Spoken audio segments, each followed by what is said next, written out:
Bonjour et bienvenue dans nos perspectives financières d'aujourd'hui.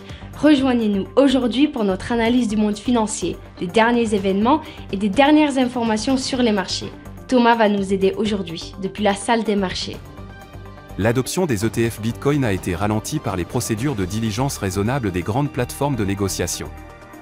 Des sociétés telles que LPL Financial Holdings examinent actuellement les ETF Bitcoin récemment approuvés afin de déterminer s'ils seront disponibles pour près de 19 000 conseillers financiers indépendants. Les actions américaines ont terminé la semaine dernière en forte hausse et le S&P 500 a enregistré un record historique à la clôture, car les bénéfices élevés et le rapport sur l'emploi de janvier ont renforcé la confiance dans l'économie, tout en réduisant la probabilité que la Réserve fédérale réduise les taux d'intérêt dans un avenir proche. La Commission européenne n'ajoutera pas de nouvelles interdictions d'importation dans son prochain train de sanctions à l'encontre de la Russie, ont déclaré des diplomates de l'UE, alors que la proposition d'un 13e train de mesures prend sa forme définitive.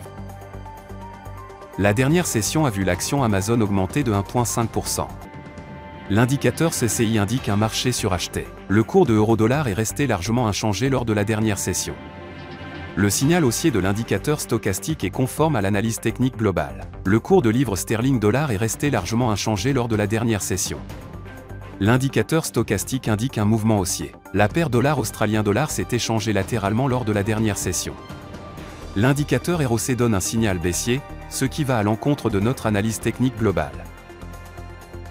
La balance commerciale de l'Allemagne sera publiée à 7h GMT, le PMI ISM des services des États-Unis à 15h GMT, l'indice des prix à la production de l'eurozone à 10h GMT. Les importations de l'Australie seront publiées à minuit 30 GMT, la balance commerciale de l'Australie à minuit 30 GMT, l'indice ISM des nouvelles commandes de services des États-Unis à 15h GMT.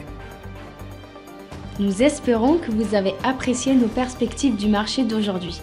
De la part de toute l'équipe, nous vous souhaitons une journée de trading productive.